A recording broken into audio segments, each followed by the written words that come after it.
Okay मेरे ख्याल से बस एक ही आर्टिकल फिर बच गया है, different graphs of the cubic, है ना।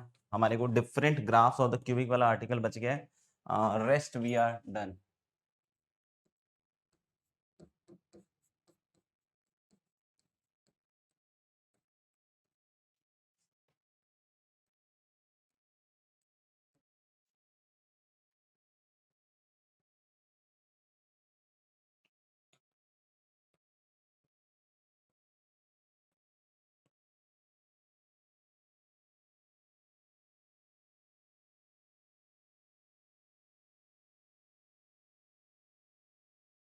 ठीक है, तो फिर शुरू करते हैं डिफरेंट ग्राफ्स ऑफ क्यूबिक के बारे में। क्यूबिक आपको पता ही है ना, कैसा एक्सप्रेशन होता है, y equal to a x cube plus b x square plus c x plus d, है ना। इसके डिफरेंट ग्राफ्स के बारे में बात करेंगे,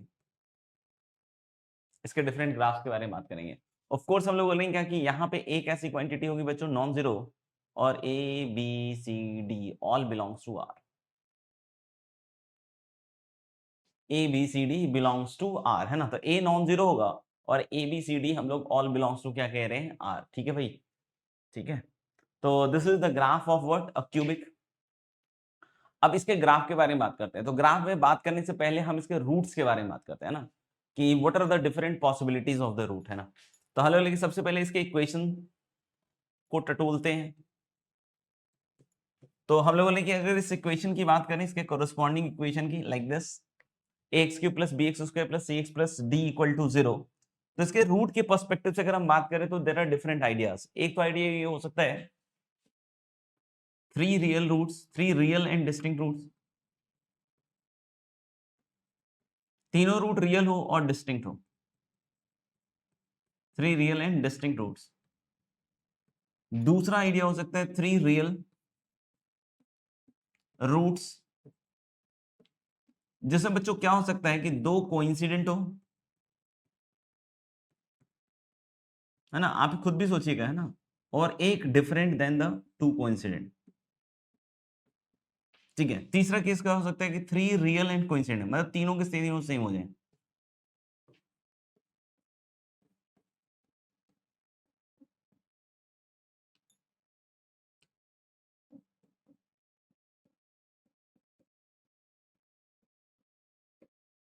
और तीसरा होगा आपका एक रियल,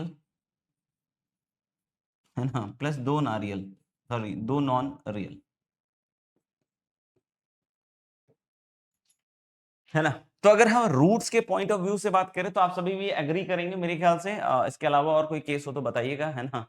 तो हम लोग बोले कि तीन रियल हो और डिस्टिंक्ट हो, तीनों के तीनों रूट, है ना, क्योंकि ग्राफ में इसी से चेंज पड़ेगा, है ना। कोई बोले कि तीनों रूट 1 2 3 हो जाए, या एक रूट हाफ हो जाए, एक रूट 5 हो जाए, एक रूट 7 हो जाए, उससे कोई फर्क नहीं पड़ेगा, क्योंकि ग्राफ एक जैसा ही बनेगा दोनों केस में। अगर रूट्स 1 2 3 हो रहे हैं तो 3 बार कटेगा, अगर कोई बोले हाफ 5 और 7 है तो भी 3 बार ही काटेगा, है ना। उससे कोई मैटर नहीं है कि भाई रियल में कौन सी वैल्यू ले रहा है ना, उससे कोई ज्यादा लेना देना नहीं है अपने को, ठीक है ना। क्योंकि हम एक्चुअली बात किसके बारे में करने वाले हैं, we are talking about graph. तो ग्राफ के शेप पे उससे कोई ज्यादा फर्क नहीं पड़ेगा। तो जब हम इसके रूट्स की बात करें तो हमारे को दो ही केस समझ में आते हैं वैसे तो, कि भाई एक रियल हो, दो नॉन रियल हो, या तीनों के तीनों रियल हो। तीनों के तीनों रियल में इनसे ग्राफ में फर्क पड़ेगा कि तीनों डिस्टिंक्ट हैं, या उन तीन में दो कोइंसिडेंट है एक डिफरेंट है, या तीनों के तीनों सेम है ना। तो इससे ग्राफ पे जरूर असर आएगा, है ना, इसमें ग्राफ जरूर असर आएगा। इसलिए इसको हमने चार पार्ट में डिवाइड कर दिया, क्या कि तीनों रियल हो और डिस्टिंक्ट हो, एक अलग तरह का ग्राफ दिखेगा आपको। तीनों रियल हो जिसमें दो कोइंसिडेंट हो एक डिफरेंट हो, बिल्कुल अलग तरह का ग्राफ दिखेगा।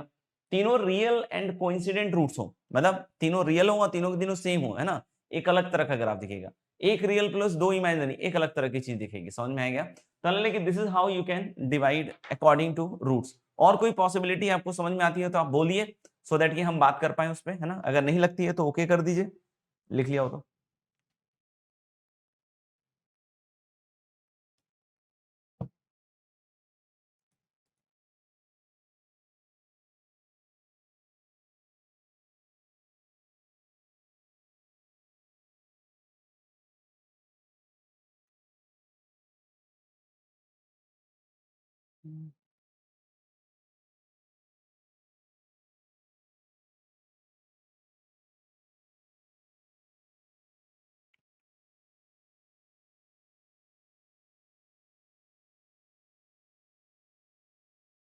बताइए भाई, मिस्टी जी कह रही हैं कि 2 रियल और 1 इमेजिनरी।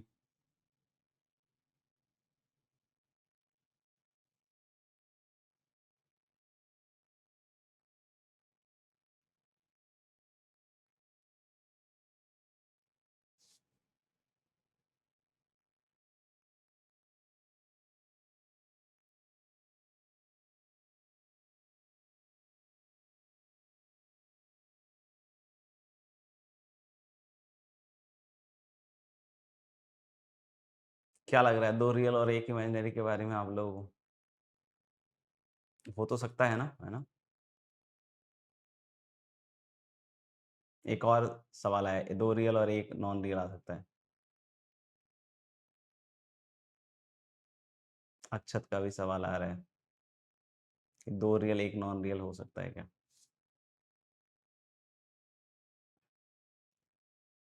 कॉन्जुगेट पेयर में रहते हैं। कॉन्जुगेट कोई चीज़ है जो पेयर में रहते हैं, फ्यूज़ के हिसाब से।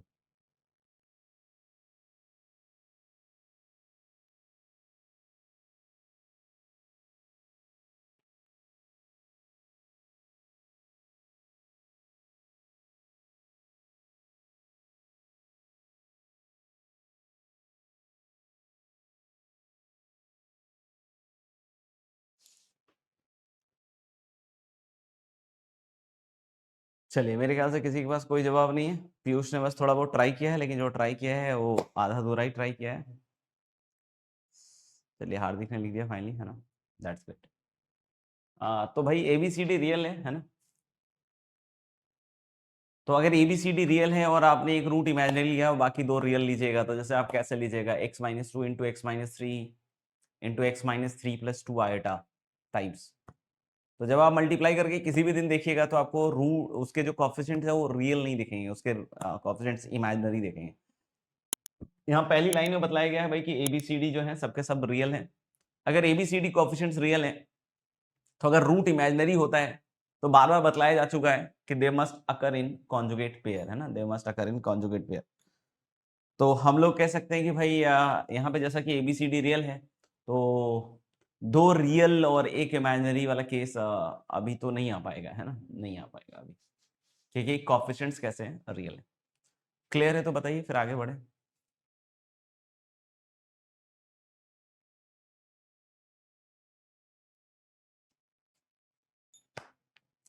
चलिए, आगे बढ़ते हैं फिर।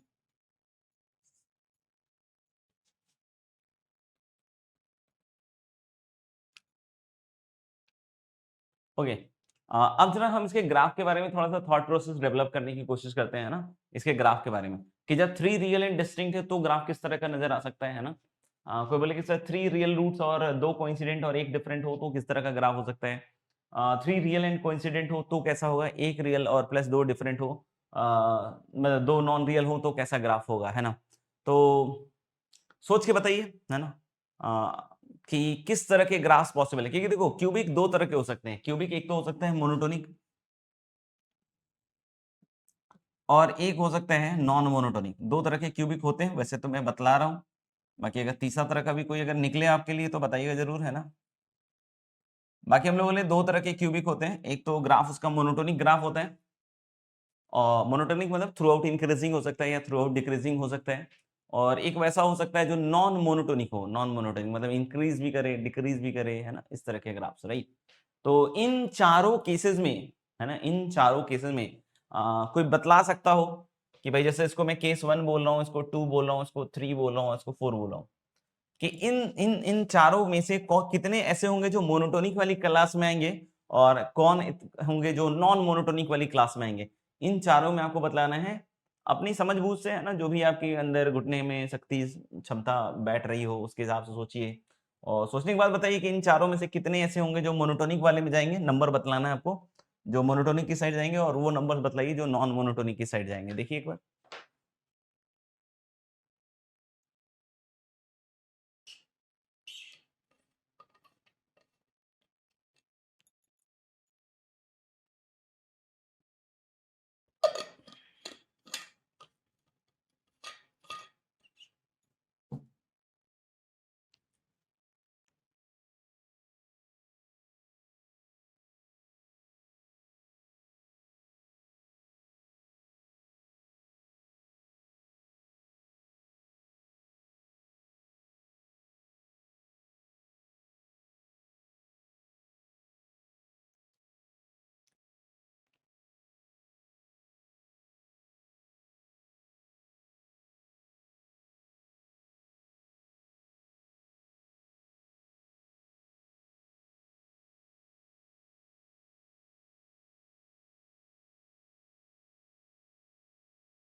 Monotonic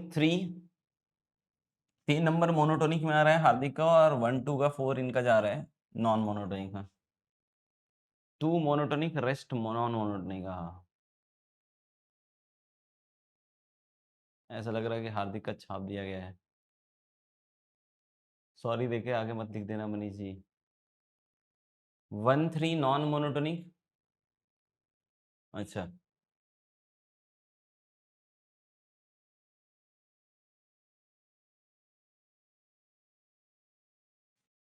fourth monotonic, rest non monotonic.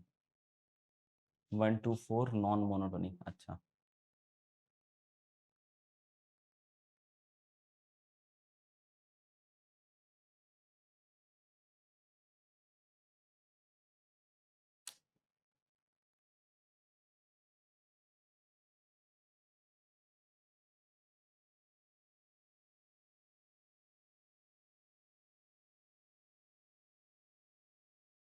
Bhargava का है 1 2 non monotonic, 3 monotonic, fourth can't say. Good.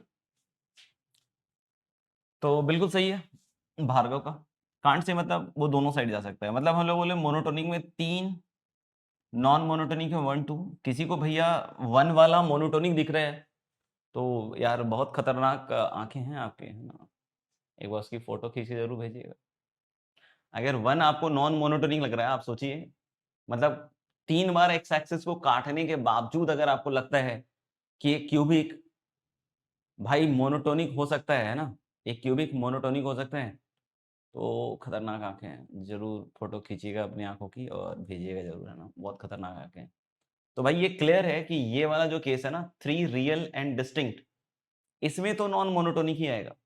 फिर बोलता है 3 रियल 2 कोइंसिडेंट 1 डिफरेंट, मतलब 2 कोइंसिडेंट है, मतलब सेम है, और 1 डिफरेंट रूट है, तो ऑलरेडी ये भी नॉन मोनोटोनिक में जाएगा। 3 रियल एंड कोइंसिडेंट है तो फिर ये आपका मोनोटोनिक में जाएगा। और क्या बोलते हैं, 1 रियल और 2 नॉन रियल, तो भाई ये इसमें भी आएगा और ये इसमें भी आ सकता है, ये दोनों में भी आ सकता है। तो मेरे ख्याल से the only one answer which was correct of Bhargav Das. अब बात ये है कि सर ये कैसे हो रहा है ना। कुछ ऐसे भी बच्चे होंगे जिनको बिल्कुल नहीं चमक रहा होगा कि भाई कैसे हो रहा होगा, ये सब क्या है, मैं नहीं समझ में आ रहा है। मुझे तो यही समझ में आ रहा है कि बच्चे आंसर कैसे कर पा रहे हैं थोड़ा बहुत। कोई बात नहीं, अब हम इसको समझने की प्रक्रिया में आते हैं, है ना। अब हम इसको समझने की प्रक्रिया में आते हैं। चलिए, तो हम लोग यहाँ पे चलते हैं ये सोचते हुए कि देखो क्यूबिक के 2 ही लक्षण है ना, या तो मोनोटोनिक होगा या तो नॉन मोनोटोनिक होगा, है ना। तो जैसे मैंने बोला फंक्शन लिया है y equal to a x cube plus b x square plus c x plus d, और a of course non zero है, और b c d a b c d real है। अब इसको हम लोग 2 केस में बांटेंगे, है ना। इसको हम लोग 2 केस में बांटेंगे। 2 केस में बांटने से पहले हम लोग बोले कि मोनोटोनिक नॉन मोनोटोनिक का फैसला dy बाई dx करेगा, और dy बाई dx एक क्वाड्रेटिक है ना। dy बाई dx एक क्वाड्रेटिक है, dy बाई dx एक क्वाड्रेटिक है। अगर dy बाई dx एक क्वाड्रेटिक है तो क्वाड्रेटिक का ग्राफ तो हम बता ही सकते हैं ना। तो graph of dy by dx चल रहा है मामला। बस अब आप लोगों से अपील है कि अब आप यहाँ पे ये बतलाने का कोशिश करें, है ना। सही है गलत तो बात की बात है, पहले तो कोशिश कर लेते हैं।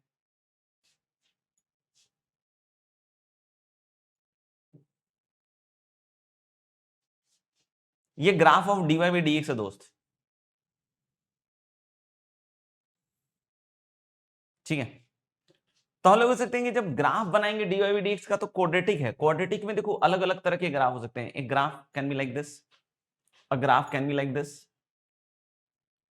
एक ग्राफ ऐसा हो सकता है कि इंटरसेक्ट कर जाए, एक ग्राफ ऐसा हो सकता है कि उल्टा इंटरसेक्ट कर जाए, एक ग्राफ ऐसा हो सकता है कि इधर से टच करता हुआ जाए, और एक ग्राफ ऐसा हो सकता है कि नीचे नीचे चला जाए, है ना। अब मेरा सवाल आप लोगों से है कि जैसे मैं इनके नंबरिंग कर देता हूं, 1 नंबर, 2 नंबर, 3 नंबर, है ना। देख रहा हूं कहां तक मैच्योरिटी बनी है ना। बाकी मैं सिखाने के सिखाऊंगा, घबराने की बात नहीं है। लेकिन चलिए पहले आपकी मैच्योरिटी टेस्ट कर लें एक बार। ये dy बाई dx है ना। ए नॉन जीरो है of course, A positive negative कुछ भी हो सकता है। तो ग्राफ्स ऊपर की साइड भी खुल सकते हैं और नीचे की साइड भी, जैसा कि हमें पता है क्वाड्रेटिक का ग्राफ। अब मुझे इसमें से आप लोग ये बतलाने की कोशिश कीजिए ना कि भाई ऐसे कौन से केसेस होंगे 1 2 3 4 5 6 में जिसमें y मोनोटोनिक होगा, y मतलब क्यूबिक मोनोटोनिक होगा। ये ग्राफ y का नहीं है, ये ग्राफ dy बाई dx का है। ये ग्राफ किसका है? dy बाई dx का। तो इनको देखकर मुझे बतलाइए कि कौन कौन से ग्राफ में क्यूबिक मोनोटोनिक है और कौन कौन से ग्राफ में क्यूबिक नॉन मोनोटोनिक होगा, मतलब y की बात कर रहे हैं। चलिए सोच के बतलाइएगा, है ना, कि ग्राफ किस किस में मोनोटोनिक है और किस किस में नॉन मोनोटोनिक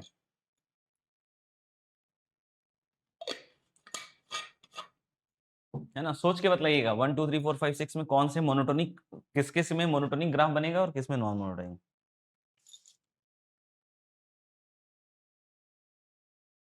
इन्फ्लेक्शन पॉइंट हो सकता है y equal to x cube के जैसा, मतलब एग्जैक्टली अपन एक्सप्लेन नहीं करेंगे, है ना। बहुत बढ़िया। डेफिनेटली इस केस में क्यूबिक मोनोटोनिक होगा। मोनोटोनिक का मतलब सिर्फ ये नहीं होता इंक्रीज करना, इंक्रीज भी कर सकता है, डिक्रीज भी कर सकता है। तो इस केस में डेफिनेटली डेफिनेटली डेफिनेटली मोनोटोनिक होगा, है ना, इस केस में डेफिनेटली मोनोटोनिक होगा। इस केस में भी मोनोटोनिक होगा, क्योंकि इसमें थ्रू आउट डिक्रीज कर रहा है, इसमें थ्रू आउट क्या कर रहा है? Decrease. Dy by dx negative है, डीवाई बाई डीएक्स नेगेटिव होने की वजह से हम लोग बोल सकते हैं क्या, डीवाई बाई डीएक्स नेगेटिव होने की वजह से बोल सकते हैं क्या कि जो y होगा थ्रू आउट कैसा होगा? डिक्रीजिंग। तो इस केस में भी मोनोटोनिक होगा, है ना। इस वाले केस में आते हैं, इसमें क्या हो रहा है कि डीवाई बाई डीएक्स एक पॉइंट पे तो जीरो है, लेकिन उसके लेफ्ट में भी डीवाई बाई डीएक्स पॉजिटिव है, आप देख सकते हो, और इसके राइट में भी डीवाई बाई डीएक्स पॉजिटिव। तो मैंने आपको एक सिचुएशन बतलाई थी कि ऐसा हो सकता है कि डीवाई बाई डीएक्स किसी पॉइंट पे जीरो हो और दोनों साइड पॉजिटिव पॉजिटिव हो, दोनों साइड कैसा है? Positive positive. तो मैंने बतलाया था उस केस में कि जीरो पे भी फिर फंक्शन इंक्रीज करेगा, जैसा कि आपको बताया गया एक्स क्यूब वाले केस में। तो हम लोग बोल सकते हैं कि इस पॉइंट पे मान लीजिए dy बाई डी जीरो है और लेफ्ट और राइट दोनों साइड dy बाई डी का साइन है दोस्त, दोनों side dy by D positive है, यानी कि इस पॉइंट के अलावा हर एक पॉइंट पे फंक्शन इंक्रीज कर रहा है और इस पे भी इंक्रीज कर रहा है। क्यों? क्योंकि dy बाई डी जीरो हो रहा है और दोनों side dy by D positive है, मतलब दोनों साइड फंक्शन इंक्रीज करेगा। तो वही पॉइंट ऑफ इन्फ्लेक्शन वाला केस बनके और फंक्शन क्या करेगा? इंक्रीज। तो हो सकता है नहीं, पॉइंट ऑफ इन्फ्लेक्शन डेफिनेटली इस केस में यहाँ पे आएगा, जिसकी वजह से फंक्शन इंक्रीजिंग होगा, यानी कि इस केस में भी आप ग्राफ को मोनोटोनिक बोल सकते हैं और इसी तरीके से सिमिलरली इसमें भी मोनोटोनिक बोल सकते हैं। तो यानी ये जो दो ग्राफ्स बचे हैं ये ग्राफ्स होंगे नॉन मोनोटोनिक के। तो क्या ये सभी के लिए क्लियर है? तो ही आगे बढ़ा जा सकता है कि भाई क्यूबिक किस केस में मोनोटोनिक है और किस केस में नॉन मोनोटोनिक है। देख लीजिए एक बार।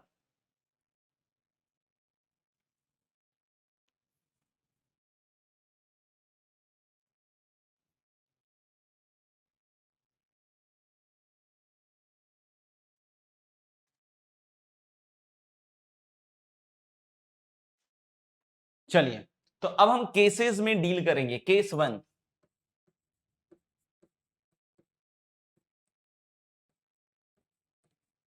When cubic is monotonic,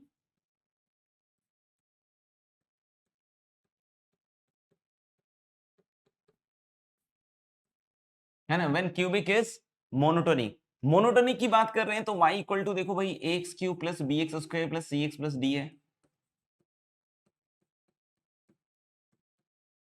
A not zero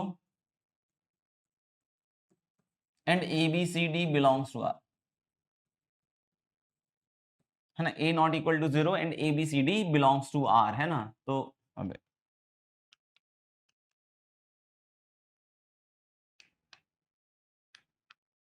और dy बाई डी एक्स यहां से क्या आ रहा है आपका? 3 ax square plus 2bx plus c, ऐसा कुछ, ठीक है। अब सोचिए कि इसका जो डिस्क्रिमिनेंट है ना, इसका डिस्क्रिमिनेंट नेगेटिव हो जाए। सुनते रहिएगा, है ना, आराम से सुनिएगा तभी समझ में आएगा, है ना, नहीं तो फिर नहीं आएगा कुछ भी। बहुत आराम से सुनने की कोशिश कीजिएगा तो ही समझ में आएगा, है ना। मोनोटोनिक में देखो, ये केस तो मोनोटोनिक में नहीं है, three real and distinct root, क्योंकि three real and distinct root मतलब ग्राफ कुछ ऐसा बनेगा, बहुत ऑब्वियस है कि फंक्शन कैसा होगा? Non monotonic. बहुत ऑब्वियस है कि फंक्शन कैसा होगा? Non monotonic.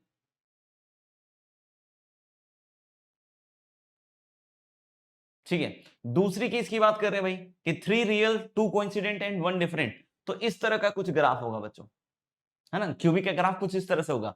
तो ये एक बार कटा और यहाँ पे दोनों रूट सेम हो गया, है ना। जब टच करता है तो आपको पता ही है कि दो रूट क्या हो जाता है सेम। क्वाड्रेटिक में भी आपने देखा था कि जब क्वाड्रेटिक का ग्राफ एक्स एक्सिस को टच करता है तो दोनों के दोनों रूट्स क्या हो जाते हैं सेम। तो मैंने क्या कहा कि तीनों के तीनों रियल और डिस्टिंक्ट हो तो ग्राफ ऐसे काटता हुआ बनेगा, मतलब ये मोनोटोनिक में तो नहीं आएगा, ये पक्का है ना। फिर ऐसा कि एक डिस्टिंक्ट और बाकी दो कोइंसिडेंट सेम, तो हम लोग बोले कि ये भी मोनोटोनिक में तो नहीं बैठेगा, यानी मोनोटोनिक में ये दोनों तो नहीं बैठने वाला।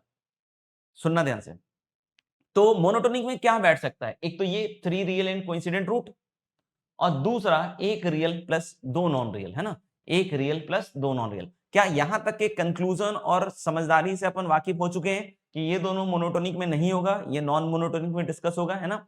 और इन दोनों की अगर मैं बात करूं तो इनमें से ही मोनोटोनिक में फंसने वाले केसेस हैं, है ना, कि जैसे 3 रियल एंड कोइंसिडेंट हुआ तो ये मोनोटोनिक में आ सकता है और ये भी मोनोटोनिक में आ सकता है। मैं भी आपको समझाने की कोशिश करूंगा। पहले तो ये समझ लो कि ये दोनों नॉन मोनोटोनिक में नहीं आएगा। Is this clear?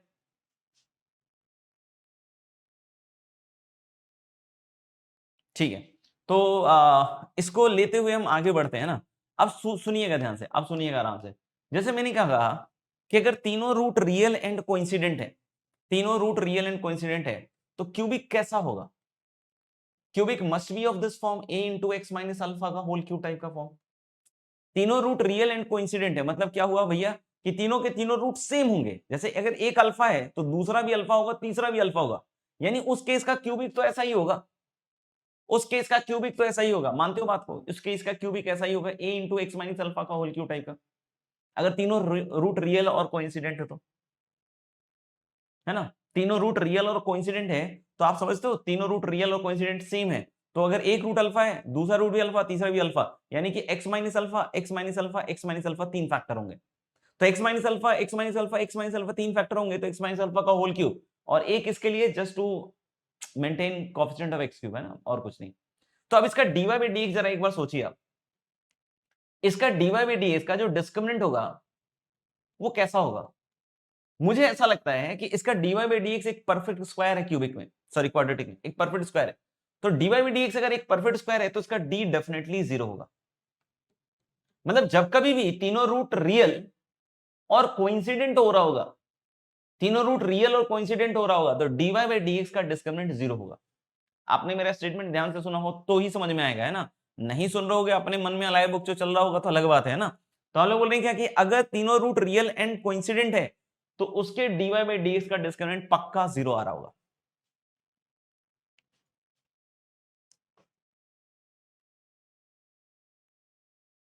तो मैं क्या कह रहा हूं कि मान लीजिए कि इसका डिस्क्रिमिनेंट नेगेटिव है, तब आप खुद सोचिए कि फिर कौन सा केस बचा। अगर मैं बोलता हूं कि dy बाई dx का डिस्क्रिमिनेंट नेगेटिव है तो फिर कौन सा केस बचा? कौन सा केस बचा?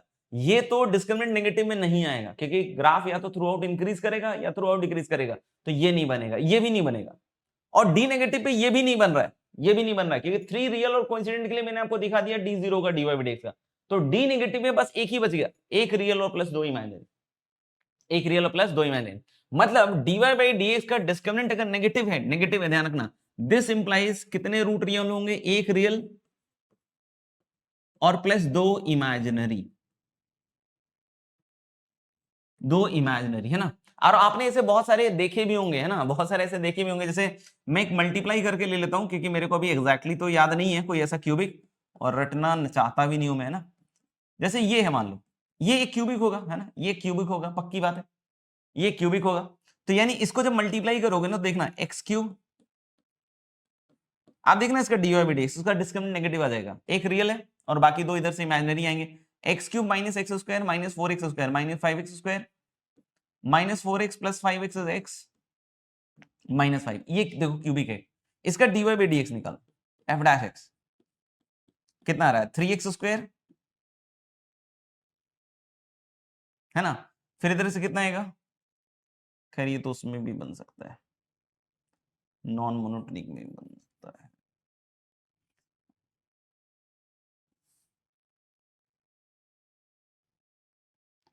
एक काम करते हैं, अपन ऐसे लिखते हैं ना, y equal to x cube by 3 minus 2x square plus 5x plus 1, ये जैसे, ये जैसे। तो जब मैं इसका डीवाई बाई डी एक्स निकाल रहा हूं तो देखिएगा कितना आ रहा है, x square minus 4x plus 5। इसका डिस्क्रिमिनेंट भाई नेगेटिव है, इसका डिस्क्रिमिनेंट नेगेटिव है, तो ये पॉजिटिव होगा, ये पॉजिटिव होगा, ये पॉजिटिव होगा। ये पॉजिटिव मतलब थ्रू आउट फंक्शन इंक्रीज करेगा भाई। और अगर y थ्रू आउट इंक्रीज करेगा दोस्त तो कैसा ग्राफ होगा बताओ, खुद ही बताओ। अगर y थ्रू आउट इंक्रीज करेगा, माइनस इंफिनिटी पे माइनस इंफिनिटी, इंफिनिटी पे इंफिनिटी, 0 पे 1, तो यानी कुल मिला के ये ऐसा कुछ ग्राफ बनेगा। समझ में आ रहा है? कुल मिला के ग्राफ कुछ ऐसा बनेगा कि ऐसे जाएगा इंक्रीज करते हुए थ्रू आउट, क्योंकि dy बाई dx का डिस्क्रिमिनेंट कैसा है, नेगेटिव, तो dy बाई dx पॉजिटिव होने के कारण थ्रू आउट इंक्रीज करेगा, तो एक बार ही काटेगा, एक बार ही काटेगा। आप समझ पा रहे हो?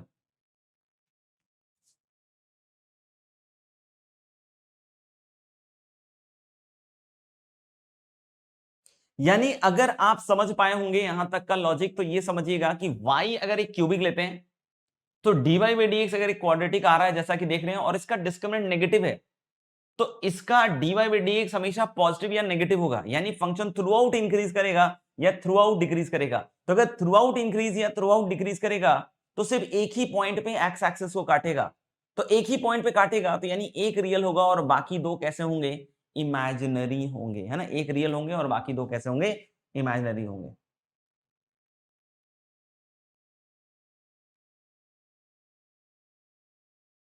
ठीक है, अब दूसरे केस पे आते हैं। तो देखो डी नेगेटिव का केस मैंने आपको समझा दिया है ना, डी नेगेटिव का केस मैंने आपको समझा दिया है।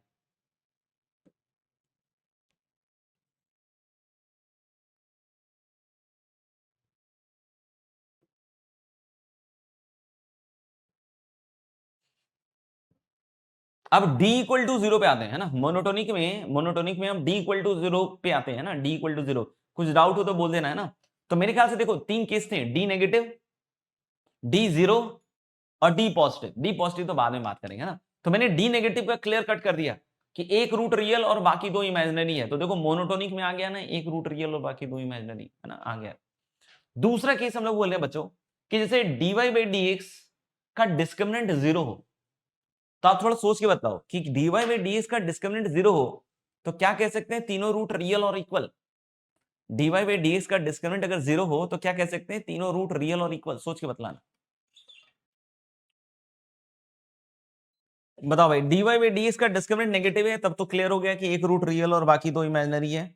अब क्वेश्चन है कि dy बाई dx का अगर डिस्क्रिमिनेंट जीरो है तो क्या बोल सकते हैं, एक रूट रियल और दो, सॉरी, तीनों रूट रियल और कोइंसिडेंट, क्या बोल सकते हैं।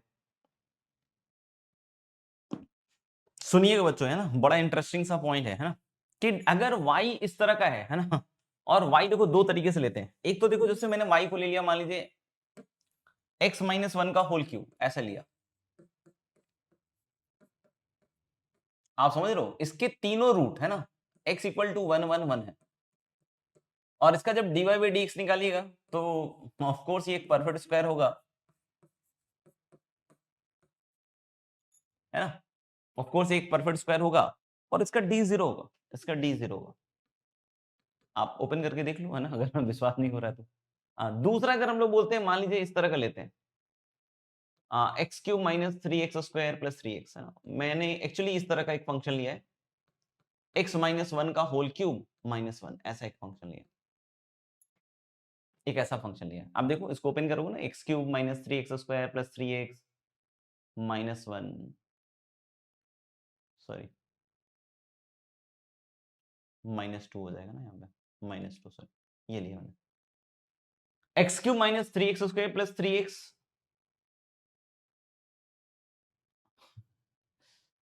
X cube minus three x square plus three x minus to है ना। तो मुझे लगता है इसको इस फॉर्म में आप लिख सकते हैं आराम से। अब इसका dy बाई dx निकालिए, इसके भी dy बाई dx का डिस्क्रिमिनेंट जीरो आ रहा है, इसका भी dy बाई dx का डिस्क्रिमिनेंट जीरो आ रहा है, इसका भी डिस्क्रिमिनेंट जीरो है, डिस्क्रिमिनेंट सेम है बिल्कुल हूबहू जीरो, दोनों का dy by dx he same है ना।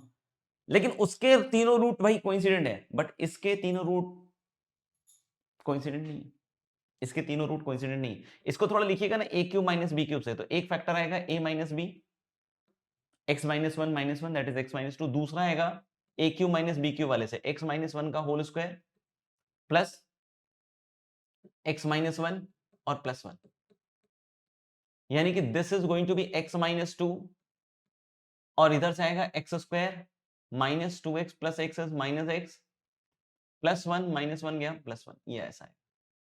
चेक करो, चेक करो। तो इससे तो एक रूट आपका रियल आ जाएगा भाई, x इक्वल टू 2, बट इससे जो रूट आएगा वो नॉन रियल है, दोनों, इसमें दोनों नॉन रियल आएंगे। सोच लो एक बार, सोच लो, समझ में आ रहा हो तो।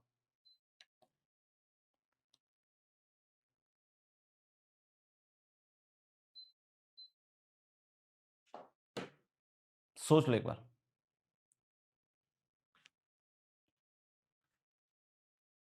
ठीक है, तो अब आप थोड़ा सा और इसका क्लियर पिक्चर देखिए, है ना, मोनोटोनिक फंक्शन में, है ना, अब बिल्कुल अब थोड़ा कंक्लूड करने वाले हैं, मोड में आ रहे हैं। तो मैंने बताया क्या कि अगर क्यूबिक है तो क्यूबिक के रूट्स के हिसाब से 4 पॉइंट ऑफ व्यू दिखे कि तीनों root real distinct, 3 root real जिसमें 2 कोइंसिडेंट 1 डिफरेंट, तीनों रूट रियल एंड कोइंसिडेंट, और चौथा 1 रियल और 2 नॉन रियल। तो जब मैंने इसका डीवाई बाई डी एक्स आपसे पूछा तो हमारे पास देख कहां चला गया, हमारे पास ये सिचुएशंस आई जिसमें हमने बोला कि फर्स्ट सेकंड फोर्थ और फिफ्थ में cubic is going to be monotonic और थर्ड और सिक्स्थ में cubic is going to be non monotonic. तो हमने मोनोटोनिक वाले केस को पहले लिया और देखा क्या कि जब डी नेगेटिव है तो इसमें से सिर्फ एक ही केस फंसा, एक रियल प्लस 2 नॉन रियल। जब डी जीरो हुआ तो डी जीरो में, है ना, डी जीरो में ध्यान रखिएगा, डी जीरो में मामला खत्म नहीं हुआ कि तीनों रूट रियल और कोइंसिडेंट बना। अरे यार ये बहुत अजीब सा हो गया यार।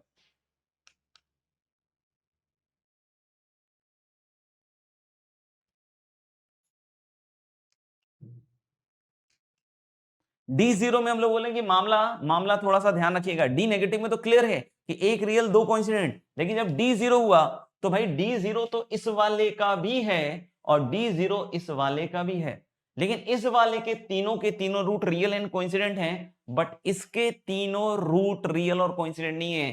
फिर से इसका एक रूट रियल और 2 इमेजिनरी है, मतलब एक रूट रियल और 2 इमेजिनरी डी नेगेटिव में तो पूरा पूरा है। डी इक्वल टू जीरो में भी इसकी छाप दिखेगी, है ना, और d equal to zero case में तीनों रूट रियल और कोइंसिडेंट भी हो सकता है। अब कैसे पहचानेंगे सर कब क्या होगा, सुनना ध्यान से, है ना। देखो दो तरह की सिचुएशन हो सकती है, ध्यान सुनना, कि जो डीवाई बाई डी एक्स है ना,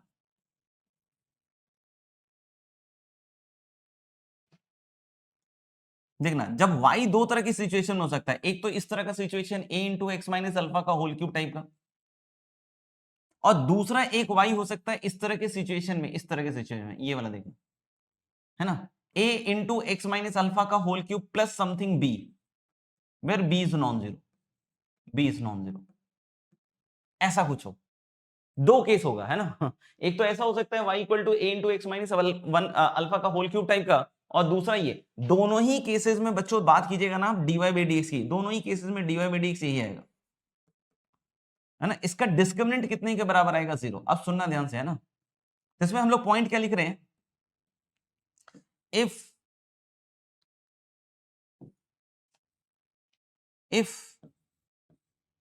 discriminant of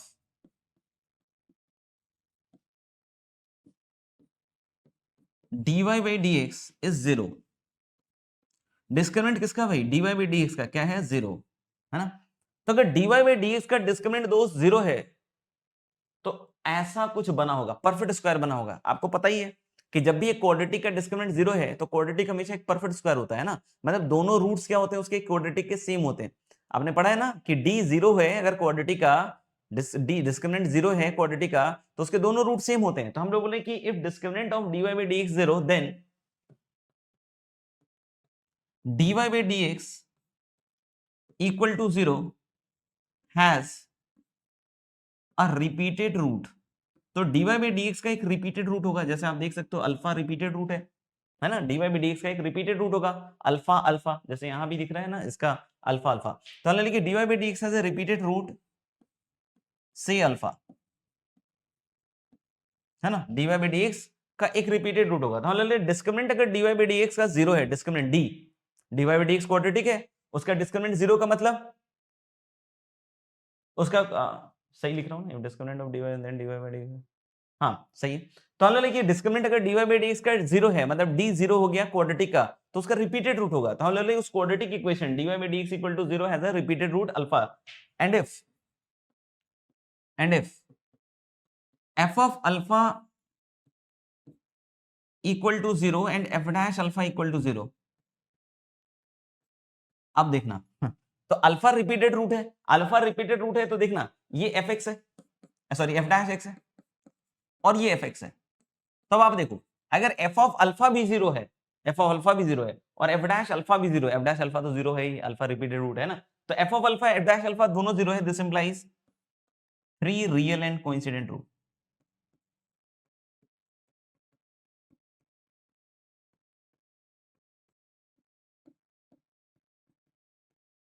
है ना। But if f dash alpha तो 0 है and f of alpha is not 0, this implies 1 real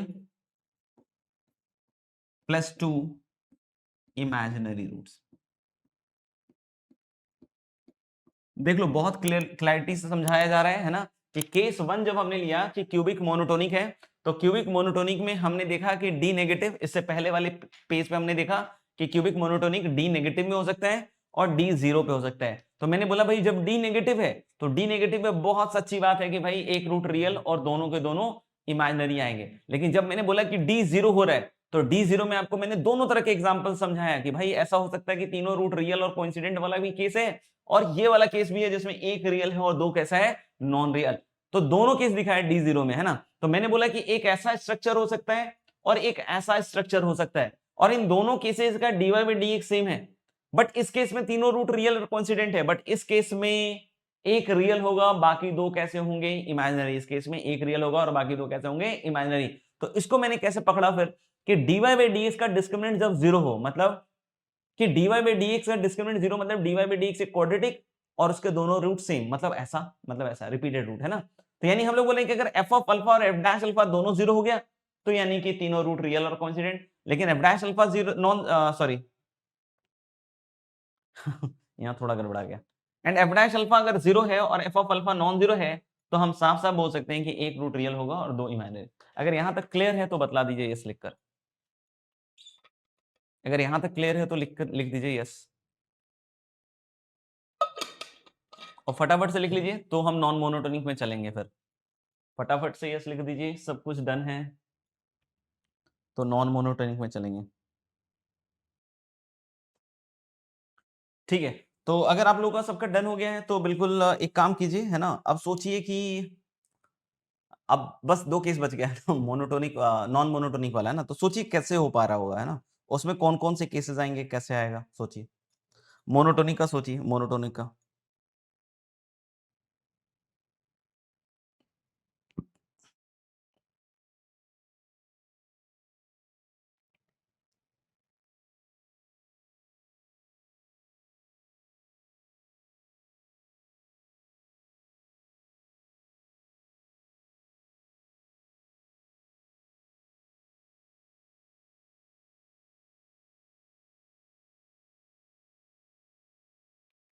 ठीक है, तो अगर आप सोचोगे case 2, when cubic is non monotonic,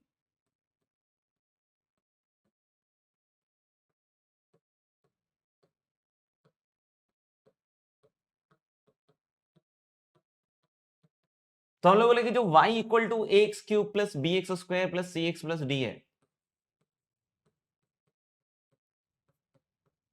इसका जैसे कि dy बाई dx निकाला जाए तो ये बनेगा आपका 3a x square plus 2bx plus c, ऐसा बनेगा कुछ। अब हम लोग बोले इसका डिस्क्रिमिनेंट पॉजिटिव है, इसका डिस्क्रिमिनेंट पॉजिटिव है।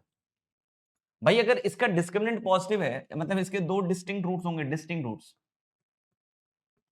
x1 and x2 must be distinct, अलग अलग, है ना। मान लो कि x1 छोटा है, x2 बड़ा है ना, डिस्टिंक्ट है तो कोई एक बड़ा कोई एक छोटा होगा, किसी को भी बड़ा किसी को भी छोटा मान लो, है ना। तो हम लोग को नहीं क्या कि जब मैं क्यूबिक को मोनोटोनिक लेके चल रहा हूं दोस्त, है ना, जब मैं क्यूबिक को क्या ले रहा हूं, मोनोटोनिक लेके चल रहा हूं, मोनोटोनिक, सॉरी नॉन मोनोटोनिक लेके चल रहा हूं। जब हम लोग क्यूबिक को नॉन मोनोटोनिक लेके चल रहे हैं तो dy बाई dx है उसका डिस्क्रिमिनेंट ग्रेटर देन 0 हो गया, और अगर d ग्रेटर देन 0 है तो इसके रूट जो x1 x2 होंगे दे मस्ट बी डिस्टिंक्ट, है ना, ये लिख दिया मैंने। और मान लिया कि x1 छोटा है x2 से, ठीक है ना, कोई एक बड़ा कोई एक छोटा होगा, किसी को भी मान लीजिए, कोई दिक्कत नहीं है ना। तो मैं क्या कह रहा हूं कि जो 3ax स्क्वायर प्लस 2bx है और प्लस c है, तो इसके तो दो फैक्टर हो जाएंगे, एक तो x माइनस x1 होगा और एक x माइनस x2 होगा, क्योंकि x1 x2 रूट है। बट ये करेक्ट फैक्टराइजेशन तो है नहीं, क्वाड्रेटिक के जमाने से बतलाता आ रहा हूं, है ना, कि एक्स स्क्वायर का कोएफिशिएंट इधर 1 है, इधर 3a है, तो आपको 3a से मल्टीप्लाई जरूर करना चाहिए, आपको 3a से मल्टीप्लाई जरूर करना चाहिए, है ना। तो हमने बोला 3a से आपको मल्टीप्लाई जरूर कर लेना चाहिए, और x1 x2 रूट्स हैं, तो ऐसा होगा। अब मैं dy बाई dx का साइन पता करूंगा, तभी तो पता चलेगा ना कहां इंक्रीज कहां डिक्रीज, है ना, dy बाई dx के साइन से। तो अब मैं बोल रहा हूं कि देखो a पे बहुत कुछ निर्भर करता है, 3 पे तो नहीं, a पे। तो जैसे x1 है x2 है, अब सुनना बस ध्यान से, है ना। अब मैंने बोला भाई a पॉजिटिव है मान लो, तो बेटा ये तो आपका पॉजिटिव हो गया, और हमें वेवीकर मेथड पता है, तो x2 के आगे प्लस, यानी कि ये साइन पूरा कैसा होगा, पॉजिटिव, जब a पॉजिटिव लिया है ना, तो x2 के आगे पॉजिटिव, x1 से x2 में नेगेटिव और इधर पॉजिटिव। लेकिन जैसे ही a नेगेटिव लोगे, ठीक उल्टा हो जाएगा, जैसे ही a नेगेटिव लोगे तो जहां पॉजिटिव था वहां नेगेटिव हो जाएगा, जहां नेगेटिव था वहां पॉजिटिव हो जाएगा, मतलब इधर माइनस, इधर प्लस और इधर माइनस, ऐसा ऐसा होगा, है ना। तो क्या यहां तक का आपको सब कुछ समझ में आ गया, क्या यहां तक का आपको सब कुछ समझ में आ गया, लिख भी लीजिएगा। चलो अब थोड़ा ग्राफ ग्राफ खेलेंगे, है ना, अब थोड़ा ग्राफ ग्राफ खेलेंगे। तो ए पॉजिटिव लेके चल रहे हैं ना, ए पॉजिटिव, ए पॉजिटिव में थोड़ा ग्राफ ग्राफ लेके चलेंगे, है ना, x1 x2। आपने साइन दे रखा है, देख रखा है ना, आपने साइन बिल्कुल देख रखा है, इधर प्लस इधर माइनस इधर प्लस, यानी कि इधर इंक्रीज करेगा, मैं इधर भी ले रहा और इधर भी, है ना। तो अब इसके हिसाब से ग्राफ सोचिए, अब इसके हिसाब से ग्राफ सोचिए आप, है ना, इसके हिसाब से ग्राफ सोचिए, क्या क्या ग्राफ सोच सकते हैं आप, सोचिएगा। तो मैंने अगर सोचा कि तीनों डिस्टिंक्ट रूट्स आए, है ना, तीनों डिस्टिंक्ट रूट्स हैं। अच्छा, ए पॉजिटिव का मतलब आपको पता है ना कि इंफिनिटी पे कहां जाएगा, इंफिनिटी, और माइनस इंफिनिटी पे कहां जाएगा, माइनस इंफिनिटी। ये मैंने बिल्कुल फंक्शन के स्टार्टिंग की क्लासेस में बतलाया आपको।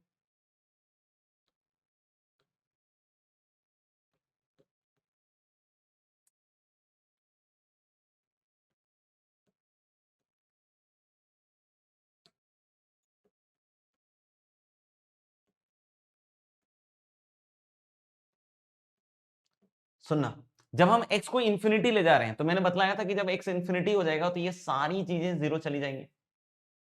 तो देखो बेटा, x इंफिनिटी जा रहा है तो इंफिनिटी का क्यूब इंफिनिटी, और a पॉजिटिव है तो positive into infinity, positive infinity.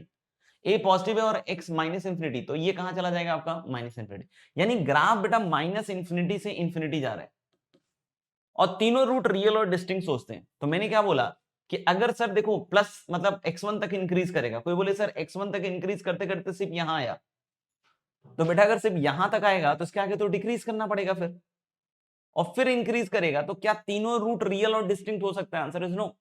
तीनों रूट इस केस में रियल और डिस्टिंक्ट नहीं होगा। यानी हमें क्या सोचना पड़ेगा भाई, कि इंक्रीज करते करते ये x1 के ऊपर जाए, है ना, ऐसे जाए, ऐसे जाए, है ना, और फिर जब डिक्रीज करें यहां से तो भी काटते हुए नीचे आना पड़ेगा, तभी तीन रूट पे हम बात कर पाएंगे। और फिर इसके आगे जब इंक्रीज करेगा बच्चों, तो आप देख सकते हैं क्या कि इसके तीन रूट आ जाएंगे, इसके तीन रूट आ जाएंगे, तीन रूट आ जाएंगे, है ना। कोई बोले सर ए नेगेटिव हो जाएगा तो बेटा ए नेगेटिव हो जाएगा तो क्या हो जाएगा, जस्ट पलटी मारेगा, और तो क्या होगा कि अब इधर माइनस इधर प्लस इधर माइनस। लेकिन अब ए नेगेटिव पे सुनना, ए नेगेटिव है और एक्स इंफिनिटी जा रहा है, तो एक्स क्यूब भी इंफिनिटी जा रहा होगा, और ए नेगेटिव है तो यानी माइनस इंफिनिटी चला जाएगा, तो यानी इंफिनिटी पे माइनस इंफिनिटी जा रहा है। लेकिन जब एक्स माइनस इंफिनिटी लोगे बच्चों, तो एक्स क्यूब माइनस इंफिनिटी और ए नेगेटिव है तो प्लस इंफिनिटी, मतलब इधर इंफिनिटी जा रहा होगा, और अब डिक्रीज करेगा, डिक्रीज करेगा बेटा x1 से नीचे आना पड़ेगा, तभी तीन रूट पॉसिबल हो पाएगा। फिर इसके बाद क्या करना पड़ेगा, फिर इंक्रीज करते हुए ऊपर जाना पड़ेगा और फिर नीचे आएगा, तो तीन रूट बनेगा। देखो, यानी हम लोग बोल सकते हैं क्या कि for three real and distinct roots क्या क्या हो रहा है, दोनों ही केस देख लो आप, ए पे कुछ डिपेंड नहीं कर रहा है, ए पे डिपेंड कुछ नहीं कर रहा है ना, ए पे कुछ नहीं डिपेंड कर रहा है। यहां देखिएगा f ऑफ x1 पॉजिटिव है तो f ऑफ x2 नेगेटिव है, और यहां भी सेम चीज हो रही है कि f of x one negative है तो f of x two positive है, यानी 3 रियल और डिस्टिंक्ट के लिए f of x one into f of x two has to be less than 0, है ना। F of x one into f of x two has to be less than 0, किसके लिए? 3 real और distinct. यहाँ x1 x2 क्या है दोस्त? यहाँ x1 x2 क्या है? x1 x2 are the roots of f dash x equal to 0। x1 x2 क्या है? Roots of f dash x equal to 0। क्या क्लियर है बच्चों सबको ये पॉइंट कि अगर 3 रियल और डिस्टिंक्ट रूट चाहिए, है ना, तो ग्राफ ऐसा बनेगा। ग्राफ बता दिया और कंडीशन भी बतला दिया। x1 x2 क्या है? Roots of. अब सोचना कि हम बोल रहे हैं भाई कि अब एक रूट रियल आए और बाकी दो कोइंसिडेंट, मतलब तीनों रियल हो बट दो कोइंसिडेंट हो, तो देखना क्या होगा। अगर ए पॉजिटिव में आप सोचते हो, ए पॉजिटिव में सोचते हो, तो भाई, है ना, कोई ऐसा बोले कि अरे सर ए पॉजिटिव में क्या होगा, है ना, प्लस माइनस प्लस बता रखा है ना कि इधर इंक्रीज करेगा, बीच में डिक्रीज करेगा और इधर भी इंक्रीज करेगा, वो सब बतला दिया। तो ऐसा हो सकता है कि भाई ये आके यहाँ पे टच कर जाए और टच करने के बाद फिर नीचे जाए और फिर ऊपर निकल जाए, फिर ऊपर निकल जाए। तो आप सोचो ना ये क्या केस हुआ कि भाई x1 पे दो रूट आ गया, सॉरी, x1 पे दो रूट आ गए और ये एक और रूट आ गया। कोई बोले कि अरे सर नहीं नहीं ये ऊपर चला गया, है ना, ऊपर चला गया और ऊपर जाने के बाद फिर ये डिक्रीज करेगा तो फिर यहाँ पे x2 पे टच करता हुआ ऊपर चला जाए। तो इस केस में भी आप समझ रहे हो ना कि तीनों रियल हैं जिसमें एक डिफरेंट है और बाकी दो कोइंसिडेंट है। इसमें x2 वाला रिपीटेड है लेकिन इसमें x1 वाला रिपीटेड है। कोई बोले सर इसके नीचे रह जाए तो इसके नीचे तो फिर कोई फायदा ही नहीं ना, फिर तो नीचे इधर जाएगा और फिर इधर काटेगा, एक बार ही काट पाएगा, तो वो तो सही केस नहीं है ना, वो तो सही केस नहीं है।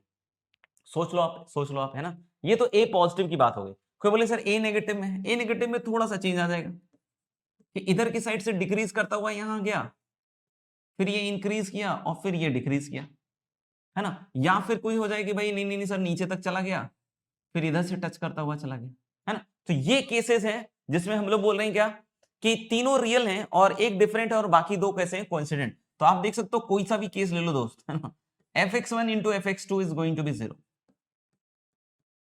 है ना। तो 3 रियल, 1 डिफरेंट और 2 कोइंसिडेंट, है ना, but different than the previous one, है ना। तो इसका कंडीशन क्या होगा? f of x1 into f of x2 0।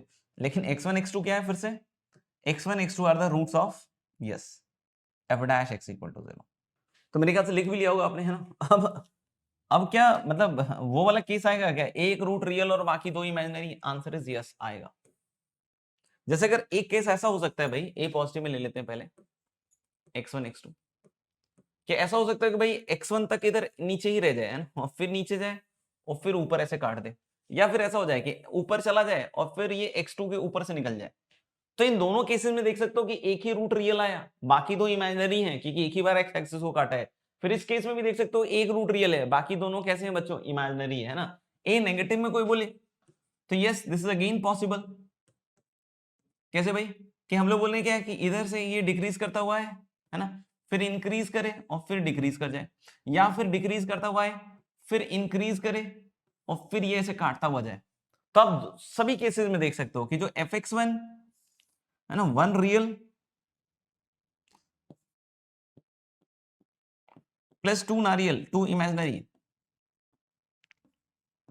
तो लेकिन that implies f of x1 into f of x2 greater than 0। तो अगर अब आप पूरा पिक्चर समझ चुके हैं, अब आप पूरा पिक्चर अगर समझ चुके हैं तो एक बार उसको फाइनल कंक्लूजन पे ले आते हैं, है ना।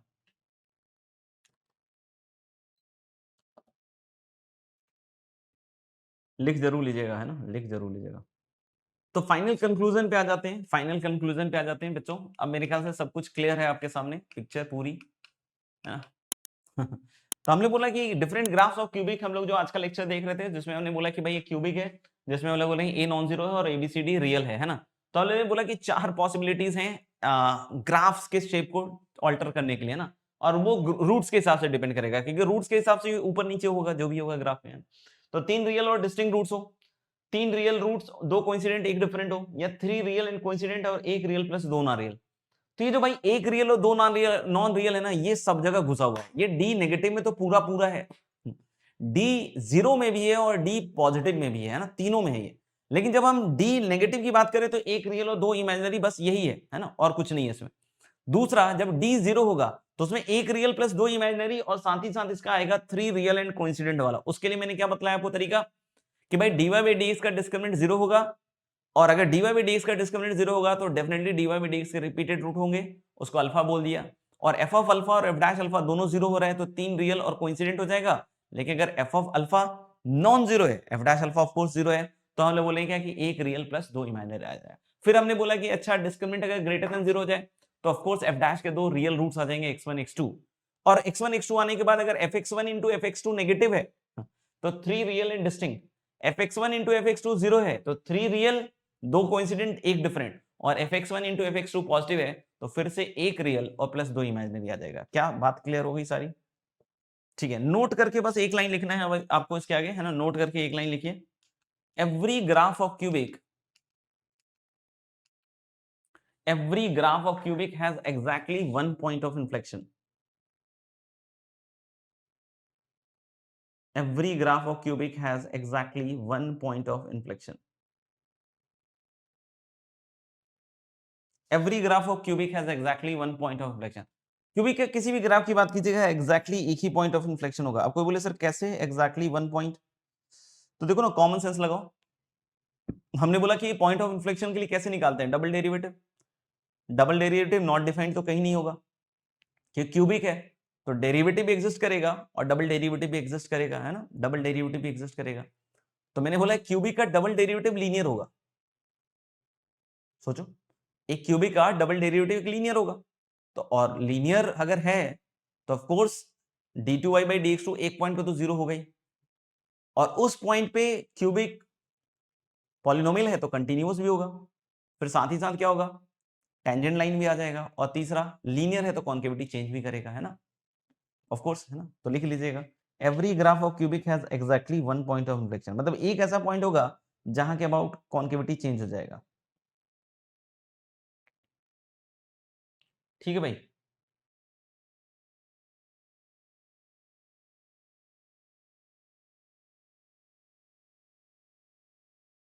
चलो फिर इसी बात पे एक सवाल करते हैं।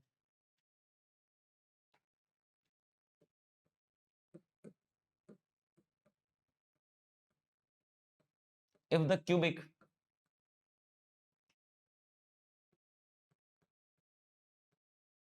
y equal to x cube plus px plus q has three distinct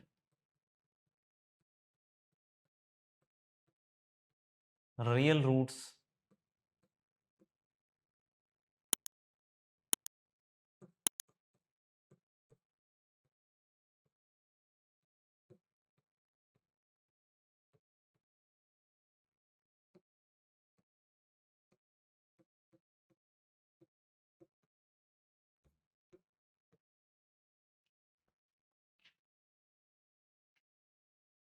then prove that 4pq plus 27q square less than 0। चलिए भाई, तो ये क्या बोल रहा है कि इस क्यूबिक के तीनों रूट रियल हैं और डिस्टिंक्ट है ना। तो मैंने बताया था कि इसके डैश के दो रूट्स होने चाहिए, है ना। तो मैंने बोला कि इसका डैश निकालिए, तो डैश कितना है भैया, 3x स्क्वायर प्लस p। इसके दो रूट होने चाहिए, अरे इसके दो रूट होने चाहिए, नहीं हुए खेल खराब। तो इसके दो रूट होने चाहिए x1 x2, तो इसका डिस्क्रिमिनेंट निकाल लो यार, है ना, बी स्क्वायर माइनस 4ac। तो ये नेगेटिव पॉजिटिव होना चाहिए, यानी कि p को तो नेगेटिव होना ही पड़ेगा, p को नेगेटिव होना पड़ेगा। और इसके लिए देखना ध्यान से, अगर आप इस एक्सप्रेशन को ध्यान से देखिएगा तो इट वांटेड अस कि ये नेगेटिव प्रूव करें, तो बेटा 27q स्क्वायर तो पॉजिटिव ही रहेगा, तो अगर p पॉजिटिव हुआ तब तो ये नेगेटिव नहीं हो सकता। यानी कि ये कंडीशन अपने आप में ये बतला रहा है आपको कि p नेगेटिव होना पड़ेगा, है ना। ये कंडीशन अपने आप में बतला रहा है कि p नेगेटिव होना पड़ेगा, क्योंकि अगर p पॉजिटिव हो गया तब तो ये नेगेटिव हो ही नहीं सकता, है ना। तो यानी कि p नेगेटिव डेफिनेटली होना ही पड़ेगा, होना ही पड़ेगा। अब दूसरी बात कि हमने बोला कि f डैश के दो रूट्स और उसके कोरोस्पॉन्डिंग fx1 इंटू fx2 कैसा होना चाहिए, नेगेटिव, यही तो होना चाहिए। यही होना चाहिए, fx1 इंटू fx2 क्या हो जाए, नेगेटिव। fx1 इंटू fx2 कैसा हो जाए, नेगेटिव। सुनिएगा ध्यान से, है ना। अच्छा, अब एक चीज सुनिएगा, इस इक्वेशन को थोड़ा ध्यान से देखिए। तो मैंने क्या कहा कि अब थोड़ा मैं अगर बोलता हूं कि x1 मान लीजिए अल्फा है, तो x2 माइनस अल्फा होगा। क्यों भाई? क्योंकि इससे अगर आप सम ऑफ रूट्स लिखिएगा तो x1 प्लस x2 जीरो है, तो अगर एक अल्फा है तो दूसरा माइनस अल्फा होगा। और x1 इंटू x2 कितना है, x1 इंटू x2 है साहब p/3, यानी minus alpha into alpha, that is minus alpha square is p/3। मतलब अल्फा स्क्वायर की वैल्यू हो जाएगी दोस्तों माइनस p/3। अल्फा स्क्वायर की वैल्यू हो जाएगी माइनस p/3। अब सुनना, हमने बोला कि f of alpha into f of minus alpha has to be negative. आइए आइए आइए साहब, एफ ऑफ अल्फा यहां से निकालिए तो कितना आएगा, alpha cube plus P alpha plus Q. और एफ ऑफ माइनस अल्फा क्या आएगा, minus alpha cube minus P of alpha plus Q negative. अब सुनते रहिएगा ध्यान से, है ना। तो इसको आप सोचिए क्यू प्लस, आप ऐसे लिखिए alpha cube plus P alpha, इसको ऐसे सोचिए, है ना। और इसको लिखिए ऐसे Q minus alpha Q plus P alpha, क्योंकि माइनस खुलेगा तो दोनों ही माइनस माइनस हो जाएगा, है ना। Alpha cube minus P alpha, है ना। अब सुनिएगा ध्यान से, अब ये दिख रहा है क्या, ए प्लस बी इंटू ए माइनस बी। तो मैं बोल सकता हूं ए स्क्वायर माइनस बी स्क्वायर, ए स्क्वायर माइनस बी स्क्वायर। अब देखना आगे बढ़ते हैं, क्यू स्क्वायर। अच्छा, आप बच्चों को दिख रहा होगा कि alpha cube plus P alpha का होल स्क्वायर है, तो एक अल्फा बाहर निकाल लीजिए जैसे, तो अल्फा स्क्वायर और अंदर क्या बचेगा, अल्फा स्क्वायर प्लस पी का होल स्क्वायर नेगेटिव। ये आप सभी को दिख रहा होगा कि अल्फा बाहर निकालेंगे तो अल्फा स्क्वायर प्लस पी बच जाएगा। What is alpha square, alpha square यहां से देखिए, अल्फा स्क्वायर है आपका minus p/3, product of root से निकाला है ना। तो अगर अल्फा स्क्वायर माइनस p/3 है दोस्त, तो यहाँ पे आएगा देखना p स्क्वायर बाई 9, है ना। नहीं sorry sorry, alpha square minus p/3, alpha square minus p/3, sorry sorry. Alpha square अगर माइनस p/3 है तो ये माइनस माइनस प्लस p/3 हो जाएगा। अंदर देखना, ये माइनस p/3 और प्लस p का होल स्क्वायर नेगेटिव। अब इसको लिखिएगा तो क्यू स्क्वायर प्लस p/3, और बच्चों ये है 2p/3, 2p/3 मतलब 4p स्क्वायर बाई 9। 27 से मल्टीप्लाई कीजिए तो 27 Q square plus 4p cube is negative. यही प्रूव करने के लिए बोला था बॉस, यही प्रूव करने के लिए आपको बोला था, देखिए यही प्रूव करने के लिए बोला था। हो गया।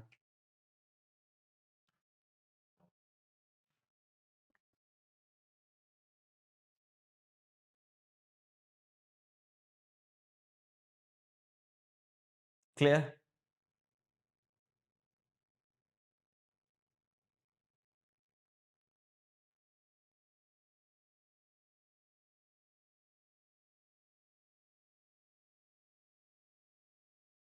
चलिए एक और सवाल लिखिएगा, लेकिन इसको हम लोग अगली क्लास में डिस्कस करेंगे, है ना।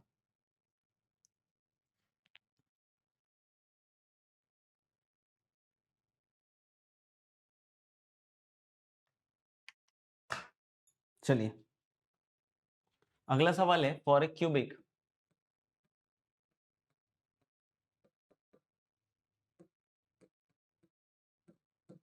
fx equal to x cube plus a minus 2 into x square plus a minus 2/3 into x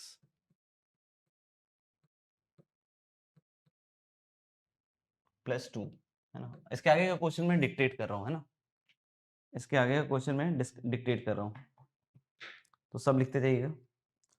for a cubic fx equal to x cube plus a minus 2 into x square plus a minus 2/3 into x plus 4, sorry plus 2। Find a if it has first part. Find a if it has find a if it has, पहला part है positive point of maximum. Find A if it has, पहला part है if it has positive point of maximum. Find A if it has, पहला part है positive point of maximum. दूसरा part है negative point of maximum. पहला part है positive point of maximum, दूसरा point है आपका नेगेटिव पॉइंट ऑफ मैक्सिमम, दूसरा पार्ट है नेगेटिव पॉइंट ऑफ मैक्सिमम, दूसरा पार्ट है नेगेटिव पॉइंट ऑफ मैक्सिमम। तीसरा है पॉजिटिव पॉइंट ऑफ मिनिमम, तीसरा है पॉजिटिव पॉइंट ऑफ मिनिमम,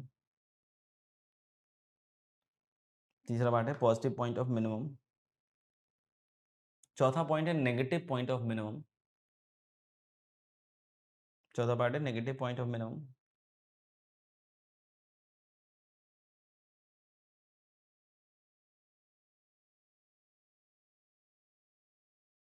पांचवा पार्ट है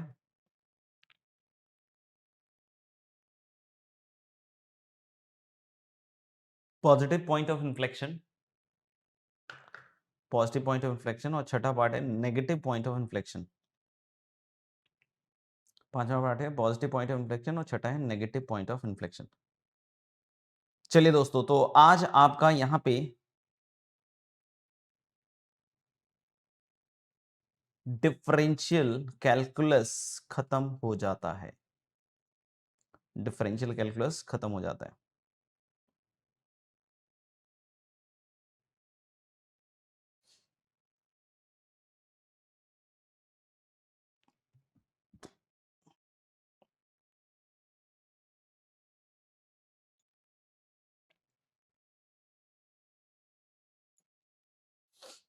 ठीक है।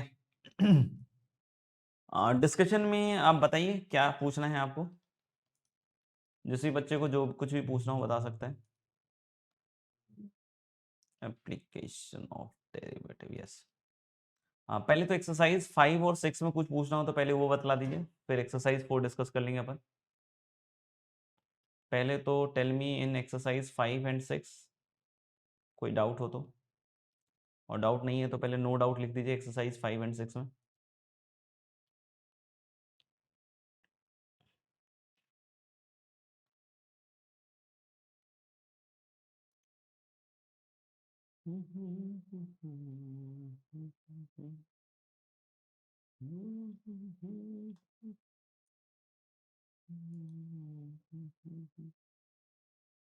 None in exercise 5 and 6। देख लो भाई, किसी और का डाउट हो जल्दी बतला दो, नहीं तो फिर बहुत लेट लग जाता है आप लोग के पूछते पूछते ही।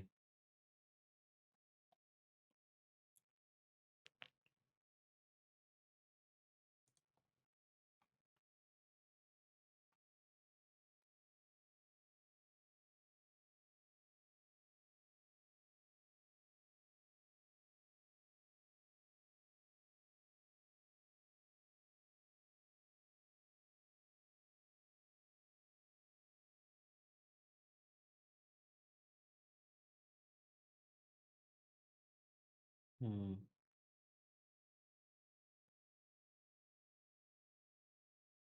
देख लीजिए आ गया ना इतनी देर के बाद। 3 बार स्क्रॉल कीजिए, अभी ऊपर के 4 पे किया था, फिर अब फिर से 6 पे जाओ। चलिए होमवर्क देख लेते हैं भैया। ऐसा बोला है कि 10th वाला एक्सरसाइज 6 में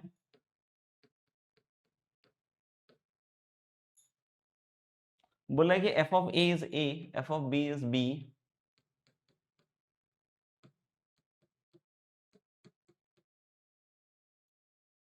and prove that C1 C2 belongs to AB such that f dash C1 plus f dash C2 is 2। दो अलग अलग C1 C2 है। इसमें हम एक काम कर सकते हैं यार, है ना, हम इसको पूरे को 2 पार्ट में डिवाइड कर दें इंटरवल को। एक तो ये तरीके आराम से कर सकते हैं कि A से B है और इसको हम लोगों ने तोड़ के लिख दिया A प्लस बी बाई 2। तो एक बार एलएमविटी लगा लो आप A से A प्लस बी बाई 2 में, है ना, x की वैल्यू कहां से कहां तक, A से A प्लस बी बाई 2 में एक बार एलएमविटी लगाओ। तो क्या एलएमविटी लगा सकते हैं? यस, फंक्शन कंटीन्यूअस डिफरेंशिएबल सब दिया ही हुआ है पूरा A से B में, है ना। तो ऑफ कोर्स हम लोग बोले कि लगा सकते हैं, तो यानी कि हम लोग बोले एफ डैश C1, बीच में कोई एक पॉइंट मान लिया C1 होगा, मान लीजिए, है ना, C1। तो एफ डैश C1 क्या हो जाएगा भाई, f of A plus b by 2 minus f of A upon A plus b by 2 minus A। यानी this can be written as f of a plus b by two, f of a is a, और नीचे जब इसका LCM लेके लिखिएगा तो 2 common हो जाएगा एलसीएम में, और a प्लस बी माइनस 2 आएगा। यानी हम लोग बोल सकते हैं कि 2 ऊपर चमक जाएगा जाकर, है ना, और इधर बन जाएगा f of a plus b by to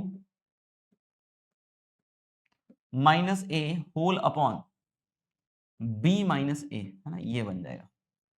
फिर एक बार एलएमवीटी हम लगा रहे हैं इस इंटरवल में, है ना, इस इंटरवल में, तो कहीं ना कहीं एक C2 होगा, तो हम बोल सकते हैं भाई f dash C2 with the similar logic f of b minus of f of a plus b by to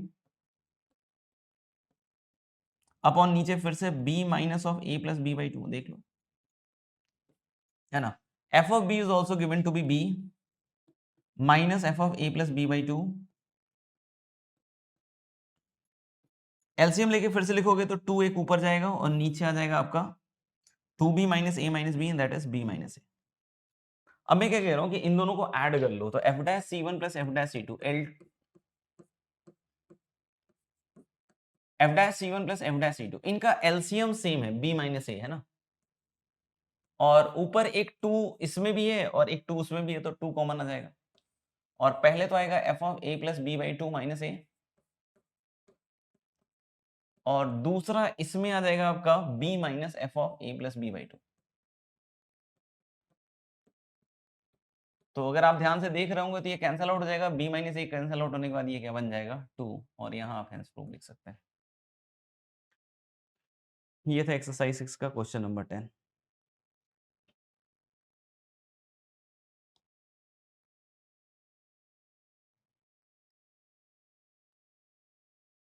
exercise 4 में पहला तो लग रहा है क्वेश्चन नंबर 6 है।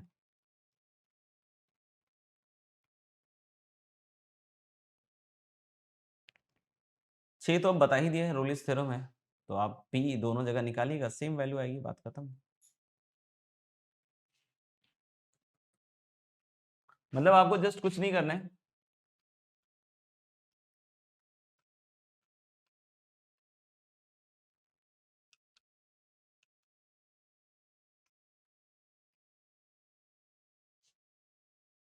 है ना। रोलिस थ्योरम जैसा कि मैंने बतलाया था कि कभी भी इस पे नहीं लगता है, इस पे 51 x की पावर 101 है, माइनस 23 x की पावर क्या है 100, माइनस 45x, और प्लस है आपका 1035। तो जैसा कि मैंने पहले ही बताया था कि रोल इसका रूट प्रूव करना है, तो रोलिस थ्योरम इस पे नहीं लगेगा, आपको एक और इसका मतलब इंटीग्रेट करके एक फंक्शन बनाना पड़ेगा, मान लीजिए उसको fx बोल दिया, और यहाँ 102 बटा 102 आएगा, तो x की पावर 102 अपॉन शेड 2, ऐसा कुछ, x की पावर 101 अपॉन 101, तो मुझे लगता है कि यहाँ 23 आ जाएगा शायद, हाँ 23 आ जाएगा।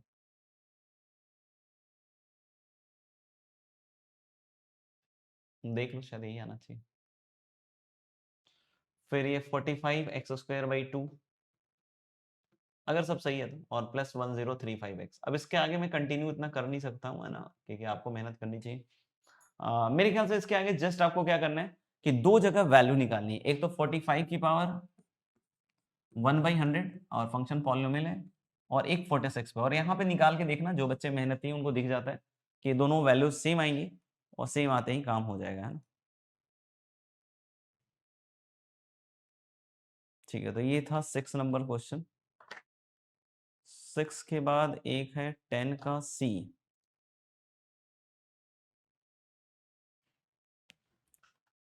10 के सी में आप देख सकते हैं कि जो फंक्शन है एफ एक्स, ये है आपका एक्स कॉस 1/x, और इसमें x is given to be greater than equal to 1, है ना। और जब हम लोग इसके बारे में बात करेंगे, तो जब इसको डिफरेंशिएट वगैरह करेंगे, तो मुझे लग रहा है कि cos 1/x plus x cos 1/x का माइनस साइन 1/x, और 1/x का माइनस 1/x स्क्वायर, तो माइनस माइनस प्लस हो जाएगा, दिस विल कैंसल आउट, है ना, लाइक दिस। डबल डैश निकालिएगा आप जवाब, तो cos 1/x का माइनस साइन 1/x और 1/x का माइनस 1/x स्क्वायर मतलब प्लस हो जाएगा। फिर यहाँ पे एक साइन 1/x आएगा और एक 1/x का माइनस 1/x स्क्वायर आएगा, तो इसकी तो छुट्टी हो जाएगी। फिर आपके पास एक 1/x होगा, साइन 1/x का cos 1/x और 1/x का फिर से माइनस 1/x स्क्वायर, है ना। तो ये बन के आएगा, यानी हम लोग यहाँ पे डबल डैश x की बात करें तो minus 1/x³ into cos 1/x ऐसा कुछ बनना चाहिए। और x अगर 1 से बड़ा है भाई, है ना, तो हम लोग बोले कि 1/x मतलब x अगर 1 से इंफिनिटी है तो 1/x 0 से 1 होगा, है ना, 0 से 1 होगा, है ना, 0 से क्या होगा 1, क्लोज 1 है तो यहाँ पे 1 क्लोज कर लो, और तो क्या है। x अगर 0 से 1 है तो आप इस क्वांटिटी को साफ साफ देख सकते हैं, cos अगर 0 से 1 के बीच की क्वांटिटी का है तो ऑफ कोर्स ये पॉजिटिव होगा, ये पॉजिटिव है, माइनस तो डबल डैश नेगेटिव है।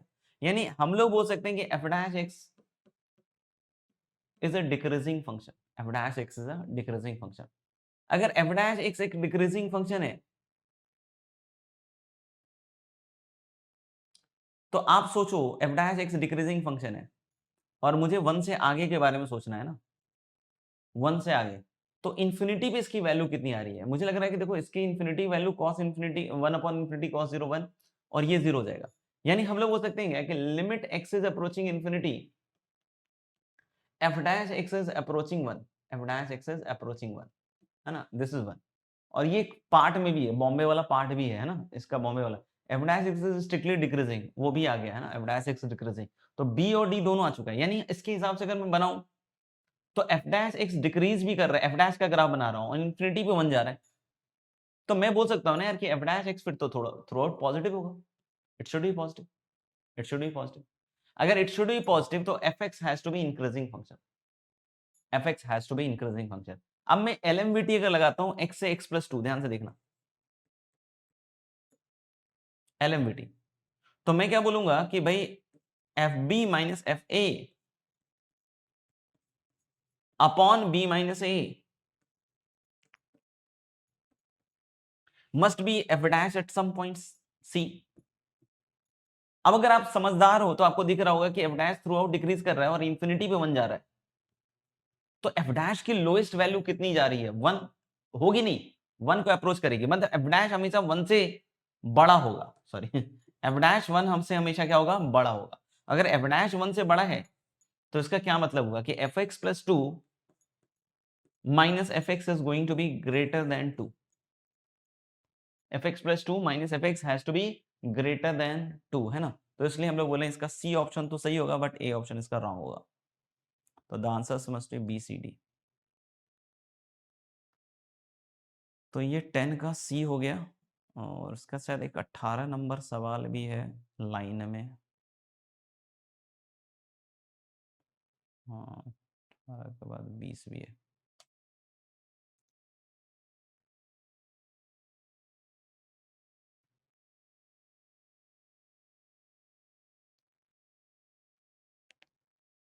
एटीन में दिख रहे हैं, for every twice differential function F, है ना, ये काफी अच्छा सवाल है एक्चुअली, है ना, ये अच्छे अच्छों से नहीं हिलता है ना, तो कुछ कर नहीं सकते, बट हाँ इसके कुछ पार्ट्स आप जरूर हिला सकते हो और उसके हिसाब से कुछ पार्शियल वार्शियल गेन कर लो और तो क्या है।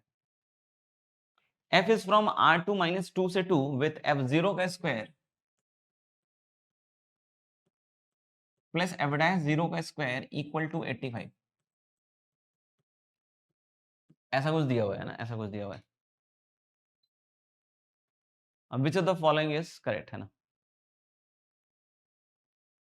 देखो एक बहुत सिंपल सी बात है, अगर अगला पार्ट के बारे में बात करें तो there exist r and s such that कि r s से छोटा है, f is 1 1 on this interval, तो मतलब कह रहा है कि कोई ना कोई ऐसा r और s होगा जिसमें फंक्शन 1 1 होगा। सुनना ध्यान से, अगर फंक्शन कांस्टेंट नहीं है, अगर फंक्शन कांस्टेंट नहीं है, अगर फंक्शन कांस्टेंट है तब तो भाई कोई भी आप इंटरवल काट लो r से s, है ना, किसी भी इंटरवल को, जैसे फंक्शन कांस्टेंट है ना, मान लीजिए ऐसे कांस्टेंट है तो आप कोई भी इंटरवल काट लो, फंक्शन 1 1 नहीं होगा, है ना। लेकिन फंक्शन में थोड़ी बहुत भी जान है, ऊपर नीचे अगर थोड़ा बहुत भी हो रहा है ना, बीच में कांस्टेंट हो रहा है, तो आपको कहीं ना कहीं ऐसा मिल ही जाएगा फंक्शन काटने के बाद r और r से s में जहां फंक्शन 1 1 हो जाएगा, यही तो कह रहा है। हालांकि कहीं ना कहीं ऊपर से नीचे जा रहा है, नीचे से ऊपर आ रहा है, ऊपर जाके फिर नीचे आ रहा है, कुछ भी हो रहा है, तो आपको बीच में कहीं ना कहीं ऐसा RS मिल ही जाएगा, जहां के बीच में छोटा से छोटा मिल जाए, लेकिन मिल जरूर जाएगा, जहां पे हम लोग बोल सकते हैं कि भाई फंक्शन तो क्या होगा 1 1, यानी कि फंक्शन कांस्टेंट नहीं होगा। पहला वाला पार्ट ये कह रहा है कुल मिला के। तो yes, function can not be constant, क्योंकि अगर फंक्शन कांस्टेंट हो गया तो एफ डैश की वैल्यू 0 हो जाएगी। एफ डैश की वैल्यू 0 होने का मतलब है कि f0 का स्क्वायर 85 हो जाएगा, जो कि पॉसिबल ही नहीं है, क्योंकि fx जो भी होगा, को डोमेन कहता है इसका कि -2 से 2 होगा, क्योंकि रेंज तो इसके बीच का ही होगा ना। मैक्स टू मैक्स रेंज क्या हो सकता है? -2 से 2। तो आप समझिएगा कि एफ डैश 0 0 होते ही f0 का स्क्वायर 85 तो कभी हो ही नहीं सकता है, यानी कि भाई कहीं भी डैश 0 नहीं हो सकता है ना। तो आगरा ऑप्शन तो yes, it is all done, मतलब ऊपर नीचे हुआ मतलब कर सकते हैं ना। आप बोल रहे हैं कि देयर एग्जिस्ट x नॉट -4 से 0। देखो ये भी बहुत इजी पार्ट है ना। तो हलो लेके एक इंटरवल ले लेते हैं भैया, -4 से 0, और अगर हम निकालते हैं क्या LMVT, F dash x not क्या आएगा बताओ? F of 0 minus f of -4, और अपॉन 0 माइनस -4 मतलब 4 ही हो जाएगा, है ना। इसका मॉड सोचो, तो बेटा आप सोचना कि f0 की मैक्सिमम वैल्यू 2 हो सकती है, मैक्सिमम वैल्यू। तो हम बोले कि ऊपर वाले एक्सप्रेशन की मैक्सिमम वैल्यू कब हो, क्या होगी? तो बेटा आप सोचना 2 इसकी मैक्सिमम वैल्यू, इसकी मिनिमम वैल्यू जब -2 लोगे तब ये माइनस माइनस प्लस होगा मैक्सिमम। इस पूरे को मैक्सिमम करो ना, तो इसको मैक्सिमम करोगे और इसको साइमल्टेनियसली मिनिमम करोगे, तो मिनिमम इसको कितना करोगे? -2, तो माइनस माइनस प्लस 2 4, तो यानी कि इसकी ज्यादा से ज्यादा बड़ी वैल्यू कितनी हो सकती है? 1, ज्यादा बड़ी वैल्यू। यानी हम लोग बोल सकते हैं कि yes there must be some x naught in between -4 से 0, जहां एफ डैश एक्स नॉट 1 या 1 से छोटा होगा, जैसा कि ये पार्ट आपका बॉम्बे वाला कह रहा है ना, बॉम्बे वाला। इनफैक्ट हम तो बोल सकते हैं 0 से 4 में भी होगा x1, क्योंकि जब आप 0 से 4 में एलएमवीटी लगाओगे ना, तो f4 माइनस f0 अपॉन 4, और फिर से बिल्कुल सिमिलर लॉजिक के साथ आप बोलिए ना, सिमिलर लॉजिक मॉड लीजिए, और सिमिलर लॉजिक के साथ इसको भी 1 से छोटा बोल सकते हो, यानी कि एक x1 भी होगा 0 से 4 में, जहां f डैश x1 का मॉड 1 से छोटा होगा। तो बी भी क्लियर हो गया। सी ऑब्वियस दिख रहा है वैसे तो कि जरूरी नहीं है, क्योंकि सी बोल रहा है कि limit x is approaching infinity F x 1 हो जाए, तो हम लोग को इस तरह की चीजें देखकर थोड़ा तो फील हो ही जाता है कि एक आध फंक्शन ऐसा बना लें, लेकिन ऐसा एक आध फंक्शन तो हम बना ही सकते हैं ना, कि भाई f0 और f डैश 0 है ना, साइन कॉस का कुछ फंक्शन बना लें। जैसे कि अगर हम लोग बना लेते हैं, मान लीजिए एक function f x equal to 2 sine root under 85x ऐसा, तो भाई एफ डैश एक्स क्या आ जाएगा? इसका अपॉन 2 कर लो, है ना। तो एफ डैश एक्स कितना आ जाएगा? ये 2 cos root 85/2 into x into root 85/2, ऐसा देखो। तो भाई f0 0 है, एंड f डैश 0 कितना हो गया? रूट 85। तो आप देखो ना, f0 का स्क्वायर प्लस f डैश 0 का स्क्वायर 85 हो जाएगा, क्योंकि ये 0 और ये 85। और देख लो इसमें ये भी चीज भी फॉलो कर रहे हैं कि इसका जो रेंज होगा वो -2 से 2 होगा, और डोमेन दिख रहा है x बिलोंग्स टू r है, सब कुछ सेटिस्फाइड है। क्या इंफिनिटी पे इसकी वैल्यू 1 होगी? नहीं, इंफिनिटी पे ये साइन है, तो ये साइन कुछ भी हो सकता है भाई, -1 से 1 के बीच में, तो जरूरी थोड़ी बोल सकते हैं कि limit x is approaching infinity F x is 1। तो सी ऑप्शन तो हम डायरेक्टली डिस्कार्ड कर सकते हैं। मतलब इसमें ए बी सी तक तो पहुंचा जा सकता है with in the given time, है ना। तो ये वाली चीज तो गलत हो गई है ना, ए बी सी तक तो पहुंचा जा सकता है विद इन गिवन टाइम, लेकिन जो डी वाला पार्ट है वो काफी इंटरेस्टिंग पार्ट है ना, डी वाला पार्ट। हालांकि जिस साल ये आया था उसके वो और उसके पहले भी मैं इस तरह का एग्जैक्टली एक सवाल उन्होंने बहुत पहले भी पूछा था, है ना, जेई वालों ने, तो उसको भी मैंने करवाया हुआ था क्लास में, है ना। तो बहुत सारे बच्चों ने तो इसमें एबीसी निकाल लिया, लेकिन डी वाला पार्ट थोड़ा नए तरीके से पूछ दिया था, तो इसलिए बच्चों को थोड़ा सा दिक्कत हुआ होगा। बट ठीक है, अगर आप ए और बी भी निकाल देते हो विद इन गिवन टाइम तो वो भी काफी अच्छा है। अब इसमें डी वाला पार्ट क्या कहता है कि there exist some point minus alpha से अल्फा क्या लिखा हुआ है पॉइंट हाँ, अल्फा इज बिटवीन -4 से 4। अब -4 से 4 लपेट रहा है और बोला है एफ ऑफ अल्फा और plus f double dash alpha is 0।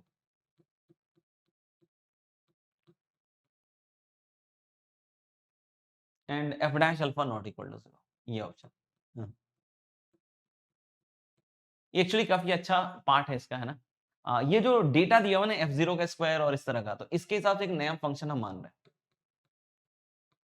हालांकि इसका सॉल्यूशन मैंने यूट्यूब पे भी डाल रखा है, ये मान लिया, है ना। एफ एक्स का square plus F dash x का स्क्वायर, ऐसा मान लिया जी एक्स को, है ना। तो मेरे ख्याल से जी ऑफ 0 पक्की बात है 85 है। जी ऑफ 0 पक्की बात है 85 है। और जब इसका जी डैश एक्स निकालोगे ना, तो आपको इससे मिलता जुलता कुछ कुछ तो मिल जाएगा। जैसे ये आएगा 2 F dash x into F x plus 2 F dash x into F double dash x. सुनते रहिएगा। और यहां से 2 एफ डैश एक्स खुला बाहर आ जाएगा और अंदर बनेगा F x plus f double dash x, ये बनेगा। ठीक है, अब सुनिएगा। मैंने क्या कहा 0 पे इसकी वैल्यू 85 है, ये दुनिया की कोई ताकत नहीं रोक सकता, तो 0 पे 85 मार्क कर दिया मैंने। जीएक्स का ग्राफ बना रहे हैं थोड़ा, जीएक्स का थोड़ा सा ग्राफ बना रहे हैं, थोड़ा इतू सा और हमने बोला क्या कि ये एलएमवीटी से ना f dash x naught is less than equal to 1, ऐसा हमने बोला। 0 से -4 से 0 में, है ना, इसका मॉड, है ना। तो -4 से 4 में हमें बातें करनी है, आओ बातें करें। तो लेकिन -4 से 0 में एक पॉइंट एक्स नॉट ऐसा होगा जहां एफ डैश एक्स नॉट अगर 1 से छोटा हुआ, तो एफ डैश एक्स नॉट का जो स्क्वायर होगा that is also less than equal to 1। और एफ एक्स नॉट का स्क्वायर तो हमेशा 4 या 4 से छोटा ही होगा। सोचो क्यों? क्योंकि भाई एफ का कोडोमेन -2 से 2 दिया हुआ है, तो एफ का रेंज कभी भी -2 से 2 के बाहर तो जा नहीं सकता है। तो यानी कि हम अगर एफ एक्स नॉट की बात करें तो उसका स्क्वायर 4 से छोटा होगा। यानी कि अगर मैं दोनों का स्क्वायर सम कर दूं, दोनों का स्क्वायर सम नहीं समझ में आया तो जल्दी बतला दीजिएगा, है ना, क्योंकि दोबारा मैं रिपीट नहीं करूंगा पूरा खत्म होने के बाद, है ना। तो जो भी नहीं समझ में आया फटाफट से बतला दीजिएगा, ऐसा नहीं आधा घंटा इंतजार कीजिएगा। तो मैंने बोला कि एफ डैश एक्स नॉट का square less than equal to 1 है, क्यों? क्योंकि हमने प्रूव किया कि एफ डैश एक्स नॉट का mod less than equal to 1 के बराबर है। और ऐसे ही एफ एक्स नॉट का स्क्वायर तो 4 से छोटा है, क्योंकि एफ का कोडोमेन ही -2 से 2 है ना। तो मैंने बोला अगर ये 5 से छोटा है, मतलब कि जी एक्स नॉट किसी ना किसी एक्स नॉट के लिए 5 या 5 से छोटा होगा। तो मैं एक लाइन खींच देता हूं y इक्वल टू 5 वाली, है ना। मैं एक लाइन खींच देता हूं y इक्वल टू 5 वाली, ध्यान से देख लेना, यहाँ 5 वाली लाइन। आपको बोले 85 बड़ा पास आ गया, उससे मत दिमाग लगाओ ज्यादा, है ना। y इक्वल टू 5 वाली एक लाइन ले ली।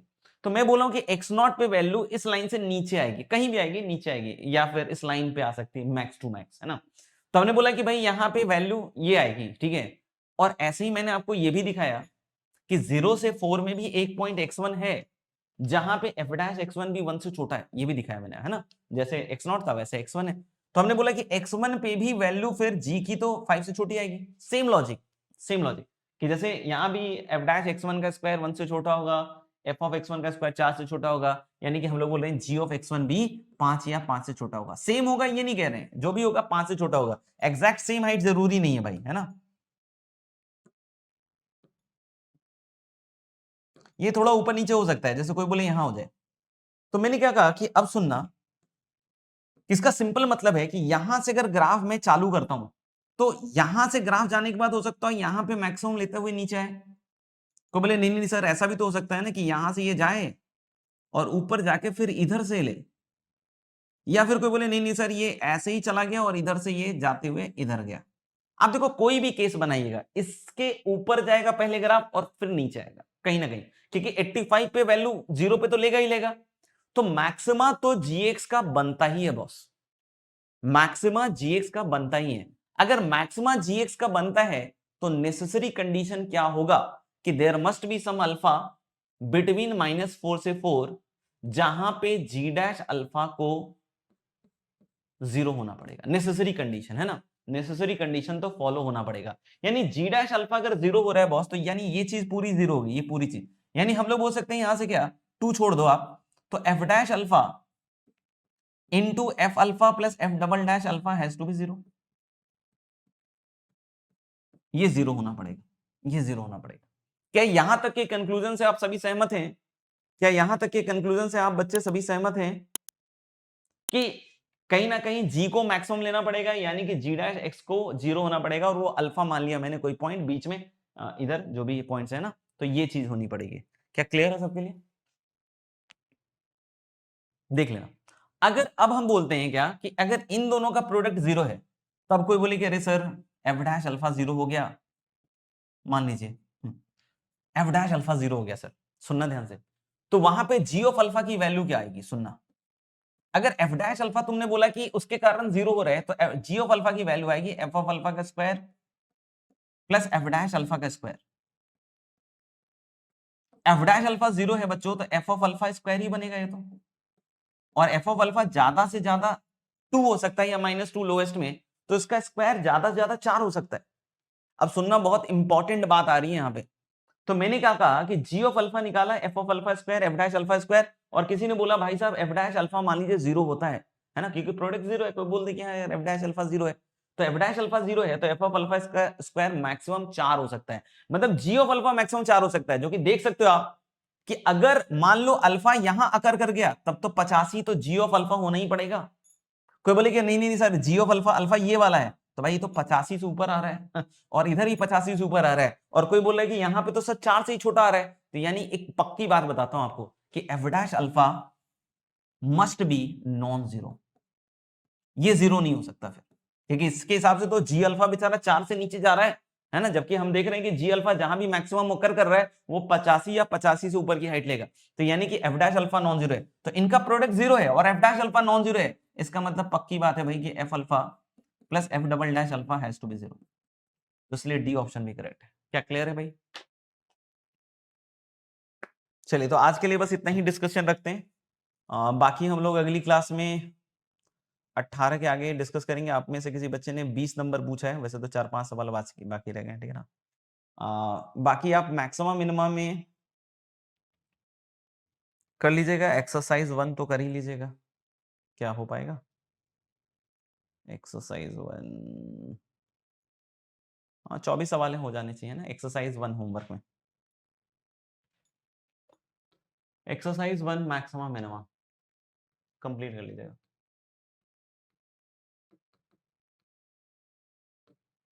ठीक है, और बाकी इसमें जो जो 1-2 सवाल बच गए हैं वो अगली क्लास में देखेंगे। Crystal clear, very good.